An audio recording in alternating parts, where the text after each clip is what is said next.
Have a look at this thing here. How beautiful is it? Is this the MacBook Air killer?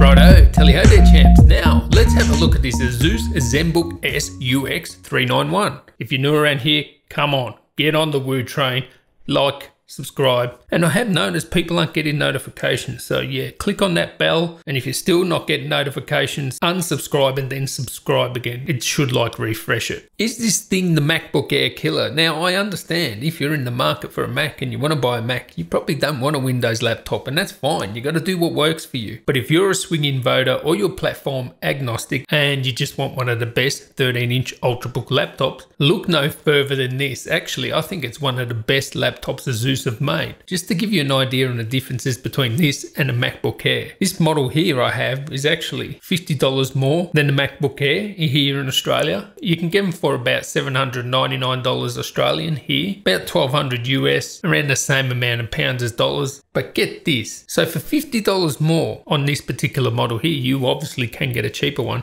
but for 50 Australian more, which is like 35 US, you get double the amount of RAM, 16 gigabytes RAM in this. You get double the amount of storage, 256 gigabytes storage, and you can get up to 1 terabyte. It's thinner, it's lighter, it is a quad core, it's up to 70% faster, and the build quality, it's right up there with Apple, I can tell you right now. So this one here is the i7-8550U, which is 1.8 to 4 gigahertz processor. That's quad core, 15 watt part. So this thing has got some serious power, especially if you're comparing it to a MacBook Air. Build quality, it looks fantastic. Top drawer build quality, that finish on the front, how sexy is that finish? That burgundy finish, it's really luxurious. It has that gold trim around it. This color here, this burgundy, it's like a royal color. If you actually go have a look at the cars that the royals use, they actually use this burgundy on their Bentleys and so on. So it is very luxurious. So this fits in the 13-inch category, Ultrabook 13.3-inch display compared to Carbon 1Xs, MacBook Pros, MacBook Airs, XPS 13s, etc.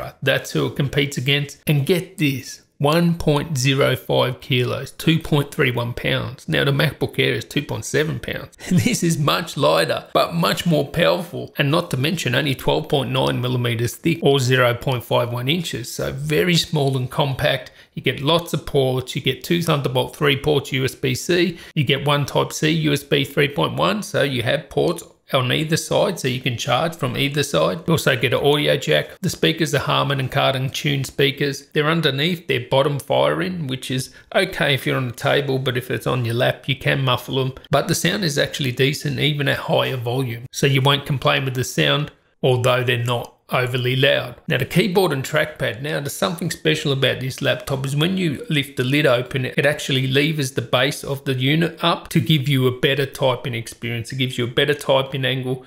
So typing is really good. 1.2 millimeters travel. If you don't like shallow keyboards, you won't like this one. I suggest you do try it if you can. That being said, I've used a lot of shallow keyboards. This is one of the better shallow ones. Trackpad, yeah, really good. One of the best Windows trackpads. I have no issues with it whatsoever. Nice smooth scrolling, nice click. It is good. Now this is one area where the MacBook Air will be better. The Mac trackpads are better, but it's one of the best Windows trackpads. So when it comes to displays, you have 3 display options. You have a 4K model, and you have 2 full HD models. One is glossy, one is matte. I have the glossy one here. They're 100% sRGB. They are really good displays, color accurate, nice, crisp, vibrant, around a 300 nits of brightness. I wouldn't get the 4K on this model because it's not worth it for the battery hit, although the 4K would be the best one. On a 13-inch, yeah, it's a bit small for a 4K. I like the full HD. You're gonna get the good battery life with that. And talking about battery, 50 watt hour battery, 4-cell battery, 65 watt power adapter. And this thing here, turn it on at night, done a YouTube rundown test, wake up in the morning, it's still going, like 10-hour runs. So in real world, you can expect, 7 to 9 hours battery life, depending on your usage. That's just general usage. I mean, if you're doing something heavy duty, you will use the battery quicker, and especially if you put up the brightness. But at 50% brightness, you're gonna get all day battery life. So when it comes to performance, quad core powerhouse here, 15 watt i7-8550U. Now this does not throttle at all. When I pushed that CPU, I could get it up into the 90s, no problem, but it would sustain over 20 watts of power there. So we can sustain around 2.5 gigahertz indefinitely. Now that's really good. So it does perform like pretty much every other 13-inch Ultrabook, but that's a good thing because considering how thin and light that is, that's really good. You're not going to throttle. In actual fact, it can sustain a higher clock for longer than say the Surface Book 2 laptop. There is a silent mode on this. It does have a fan and it's not very loud. It doesn't get warm underneath. But when you put it on the silent mode, it sort of cuts off 2 cores and it goes down to about, 7-8 watts. Completely silent. You can have it silent if you want and you're still getting a fair amount of power. This would be as powerful as the MacBook Air in silent mode with like 2 of those cores not really working. I really like that. You can only upgrade the M.2 SSD and the SSD was a little bit slow because it was a SATA based one, but you can get an NVMe one up to 1 terabyte and of course you can change it yourself. So my overall conclusion is this is a cracking 13-inch Ultrabook. Like, this is one of the best laptops ASUS make. It's one of my favorite 13-inch laptops. The only minor criticism is like when you do have it on your lap, because it's got that unique levering system where it lifts the keyboard, that sort of bottom bit of the screen can dig into your lap a little bit, but other than that, it's just cracking. It ticks pretty much every box. Great price, great value, great performance. 13-inch Ultrabook. I have to say, this is better than a MacBook Air and one of my favorite 13-inch laptops. So there you have it. So if you like this video, please give me a thumbs up. I'd like to thank you guys for watching. And until next time, guys, tally ho. Quad core, we're running at 100%, small FFTs in place, prime 95, and here's the temperature there. Alright, so there's one rogue core there, isn't there? Now this will depend on your silicon, of course. Maximum of 98. You might think, well, that's pretty warm. 97 one core and the other cores are like high 80s or low 90s. But you got to remember, this is not throttling. This is like a base speed of 1.8 gigahertz. This is going at 2.6, 20.6 watts.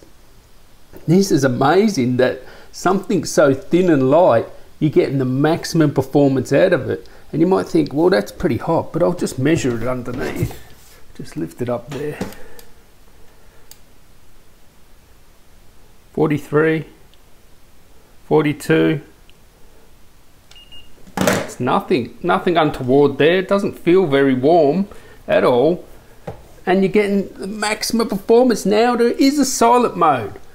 All right, so if I click on this silent mode, we'll see what happens. So this has a silent mode and it's running in silent mode now, and you'll see that it's only using 60% of the CPU there. So, this is to keep it cool. Look how cool it is, 55 degrees. I reckon they could be a bit more aggressive with this. 5.6 watts, maybe we could get it up to 7 watts, use maybe 80% of the CPU, but it's fantastic because listen. Yes, Ash. Enjoy the silence. And in this mode here, how it is now, using 60% of the CPU at a lower clock speed, this will still blow away the MacBook Air. So it's still got power in silent mode, and you can turn it off. Let's turn it off and let's see if it cranks up pretty quick. Let's go to silent mode. Boom. Off. Let's see. Come on. Yes, there it is. 100%, baby. Yes, yes. Come on. Woo! Got maximum power, fellas. Yep, there you go. Look at that. Maximum power now. Starting to use 25 watts, 2.8. There you go.